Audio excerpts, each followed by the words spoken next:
विमान अपघातात अजितदादांचा मृत्यू झाला या धक्कादायक बातमीने पूर्ण महाराष्ट्र हादरला। पण हा खरोखरच विमान अपघात होता की कोणीतरी हे घडवून आणलं होतं? या संदर्भात एक धक्कादायक बातमी समोर आली आहे। अशी एक माहिती जी आतापर्यंत कोणत्या दूरदर्शन वाहिनीवर दाखवली गेली नाही आणि ना कोणत्या व्हिडिओमध्ये दाखवली गेली। या प्रकरणाचं एक वेगळं आणि खूप मोठं सत्य आता उघड झालं आहे। विमान अपघात झाला। सुरुवातीला म्हटलं गेलं की धुक्यामुळे रनवे दिसला नाही, तर काहींनी सांगितलं की इंजिनमध्ये दोष आला, तर काहींनी तर असं म्हटलं की वैमानिक योग्य स्थितीत नव्हता, त्यामुळे हा प्रसंग घडला। पण या घटनेत आज एक वेगळीच माहिती समोर आली आहे। विमान अपघातानंतर काल जेव्हा ममता बॅनर्जींनी एक धक्कादायक वक्तव्य केलं, एक प्रश्न उपस्थित केला आणि एक शंका व्यक्त केली, त्यामुळे हा अपघात आहे की कट कारस्थान यावर आता जोरदार चर्चा सुरू झाली आहे। हा अपघात नैसर्गिकरित्या घडला की कोणीतरी हेतुपुरस्सर घडवला? कोणी हा अपघात घडवला? या अपघातामागचा मुख्य सूत्रधार कोण आहे? आता सर्वांच्या मनात हा प्रश्न उभा राहिला आहे। आतापर्यंत सर्वांना वाटत होतं की हा अपघात नैसर्गिक कारणांमुळे झाला, वैमानिकांच्या चुकीमुळे झाला किंवा यांत्रिक बिघारामुळे झाला। पण आता संपूर्ण चित्रच पालटलं आहे। जसजसा वेळ पुढे सरकतोय तसतसे या अपघाताभोवती संशयाचं जाळं विणलं जाऊ लागलं आहे आणि आता प्रत्येकाला वाटू लागलंय की हा अपघात नव्हे तर नक्कीच घातपात होता। ममता बॅनर्जींनी थेट सुप्रीम कोर्टाच्या देखरेखीखाली चौकशीची मागणी का केली? त्यांनी असं का म्हटलं की आता कोणावरही विश्वास उरलेला नाही? ही चौकशी फक्त आणि फक्त सुप्रीम कोर्टाच्या पर्यवेक्षणाखालीच व्हायला हवी। या एका वाक्याने संपूर्ण देशात खळबळ उडाली होती, कारण ममता बॅनर्जींचा हा इशारा फक्त एका अपघाताकडे नव्हे तर त्यामागच्या एखाद्या अदृश्य शक्तीकडे आहे का, अशी शंका आता व्यक्त केली जात आहे। गेल्या काही वर्षांचा इतिहास पाहिला तर एक धक्कादायक नमुना समोर येतोय। जेव्हा जेव्हा महाराष्ट्रात किंवा देशात एखादा मोठा नेता सत्तेच्या शिखराकडे वाटचाल करत असतो, तेव्हाच त्यांचा अपघाती मृत्यू का होतो? मग ते गोपीनाथ मुंडे असोत, ज्यांचा दिल्लीत रस्ता अपघात झाला, किंवा विनायक मेटे असोत, या साखळीत आता अजितदादांचं नाव जोडलं गेलं आहे का? ममता बॅनर्जींच्या या वक्तव्याने या चर्चेला नवं वळण मिळालं आहे की मोठ्या नेत्यांचे अपघात हे फक्त योगायोग आहेत की नियोजित षडयंत्र? कारण हे विमान अत्यंत आधुनिक आणि अत्यंत सुरक्षित मानलं जात होतं, ज्यामध्ये असणारे वैमानिक अत्यंत उच्च प्रशिक्षित आणि खूप अनुभवी होते। विमानात 2 इंजिने होती। पण या सर्व असूनही या प्रभावशाली नेत्याचा अपघात कसा घडला? मग खरंच यामागे काही कट कारस्थान होतं का? खरंच हा अपघात होता की घातपात? ममता बॅनर्जींनी नेमकी काय शंका व्यक्त केली आणि त्यावर राज्याचे मुख्यमंत्री देवेंद्र फडणवीस यांनी नेमकं काय प्रतिक्रिया दिली? या तपासात आता नेमकं काय बाहेर आलं? कोणती ती 10 सेकंदांची रेकॉर्डिंग समोर आली? चला जाणून घेऊया या प्रकरणाचा पूर्ण तपशीलवार अहवाल। 28 जानेवारी 2026 ची उजाडलेली ती भयानक सकाळ। बारामतीच्या आकाशात वर्तुळाकार फिरणारं ते लिअरजेट 45 विमान आणि अचानक झालेला तो हृदय थांबवणारा स्फोट। अवघ्या काही सेकंदात महाराष्ट्राच्या राजकारणातील एक वादळ थांबलं। उपमुख्यमंत्री अजित पवार आता आपल्यामध्ये नाहीत, ही बातमी वाऱ्याप्रमाणे पसरली आणि संपूर्ण महाराष्ट्र स्तब्ध झाला। सुरुवातीला वाटलं की हा एक दुर्दैवी अपघात असेल, विमानाला रनवे दिसला नसेल किंवा काही यांत्रिक बिघाड झाला असेल। पण जसजसा वेळ पुढे गेला तसतसे या अपघाताभोवती संशयाचा जाळं विणलं जाऊ लागलं की आता प्रत्येकाच्या मनात एकच प्रश्न आहे, हा अपघात होता की घातपात? ममता बॅनर्जींनी थेट सुप्रीम कोर्टाच्या देखरेखीखाली चौकशीची मागणी का केली? त्यांनी असं का म्हटलं की आता कोणावरही विश्वास उरलेला नाही? ही चौकशी फक्त आणि फक्त सुप्रीम कोर्टाच्या पर्यवेक्षणाखालीच व्हायला हवी।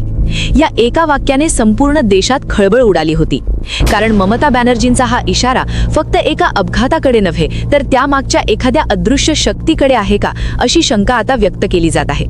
गेल्या काही वर्षांचा इतिहास पाहिला तर एक धक्कादायक नमुना समोर येतोय। जेव्हा जेव्हा महाराष्ट्रात किंवा देशात एखादा मोठा नेता सत्तेच्या शिखराकडे वाटचाल करत असतो, तेव्हाच त्यांचा अपघाती मृत्यू का होतो? मग ते गोपीनाथ मुंडे असोत, ज्यांचा दिल्लीत रस्ता अपघात झाला, किंवा विनायक मेटे असोत, या साखळीत आता अजितदादांचं नाव जोडलं गेलं आहे का? ममता बॅनर्जींच्या या वक्तव्याने या चर्चेला नवं वळण मिळालं आहे की मोठ्या नेत्यांचे अपघात हे फक्त योगायोग आहेत की नियोजित षडयंत्र? कारण हे विमान अत्यंत आधुनिक आणि अत्यंत सुरक्षित मानलं जात होतं, ज्यामध्ये असणारे वैमानिक अत्यंत उच्च प्रशिक्षित आणि खूप अनुभवी होते। विमानात 2 इंजिने होती। पण या सर्व असूनही या प्रभावशाली नेत्याचा अपघात कसा घडला? मग खरंच यामागे काही कट कारस्थान होतं का? खरंच हा अपघात होता की घातपात? ममता बॅनर्जींनी नेमकी काय शंका व्यक्त केली आणि त्यावर राज्याचे मुख्यमंत्री देवेंद्र फडणवीस यांनी नेमकं काय प्रतिक्रिया दिली? या तपासात आता नेमकं काय बाहेर आलं? कोणती ती 10 सेकंदांची रेकॉर्डिंग समोर आली? चला जाणून घेऊया या प्रकरणाचा पूर्ण तपशीलवार अहवाल. 28 तारखेला ज्या दिवशी हा प्रकार घडणार होता त्या दिवशी सकाळी 6 वाजता अजितदादा नेहमीप्रमाणे लवकर उठले होते. शिस्तीचे कट्टर असलेले दादा त्या दिवशी बारामतीत होणाऱ्या 4 मोठ्या सभांसाठी पूर्ण तयारीत होते. कोणालाही अंदाज नव्हता की ही त्यांची मुंबईतील शेवटची सकाळ असेल. त्यांनी नेहमीप्रमाणे चहा घेतला, काही फाईल्स तपासल्या आणि सकाळी 7:30च्या सुमारास ते जुहू विमानतळाकडे निघाले. त्यांच्यासोबत त्यांचे सुरक्षारक्षक आणि वैयक्तिक सहाय्यक होते. लिअरजेट 45 हे अत्याधुनिक विमान त्यांच्यासाठी तयार होतं. 2 अनुभवी वैमानिकांनी विमानाची सर्व यांत्रिक तपासणी केली होती. एअर ट्रॅफिक कंट्रोलने परवानगी दिली आणि सकाळी 8 वाजता विमानाने आकाशात उड्डाण केलं. मुंबईचं आकाश ढगाळ होतं, पण बारामतीकडे हवामान पूर्ण स्वच्छ होतं. पण म्हणतात ना, वादळापूर्वीची शांतता खूप भयंकर असते. विमान जेव्हा पुण्याच्या हद्दीत प्रवेश केला तेव्हा दादा उत्साही होते. त्यांनी आपल्या पीएला येणाऱ्या भाषणाबाबत काही महत्त्वाच्या सूचना दिल्या होत्या. राजकीय वर्तुळात चर्चा होती की या निवडणुकीनंतर अजितदादा एखादा मोठा ऐतिहासिक निर्णय घेणार आहेत, ज्यामुळे महाराष्ट्राच्या राजकारणाची संपूर्ण दिशा बदलणार होती. पण बारामती विमानतळापासून अवघ्या काही किलोमीटर अंतरावर असतानाच विमानाचा आवाज अचानक बदलला. आता विचार करण्यासारखी बाब ही आहे की ज्या विमानात 2 शक्तिशाली इंजिनं आहेत, जे विमान ताशी 870 किलोमीटर वेगाने उडू शकतात, त्या विमानाची यंत्रणा अचानक बंद पडली कशी? अनुभवी वैमानिकांना काही संशय आला होता का की विमानाची हायड्रॉलिक प्रणाली कोणीतरी बाहेरून हाताळली होती? एअर ट्रॅफिक कंट्रोलचे ते शेवटचे 10 सेकंद काय सांगतायत? आज जी माहिती समोर आली आहे ती शरीरावर काटा उभा राहणारी आहे. सकाळी 8:01 पायलटने बारामती एटीसीशी पहिला संपर्क साधला.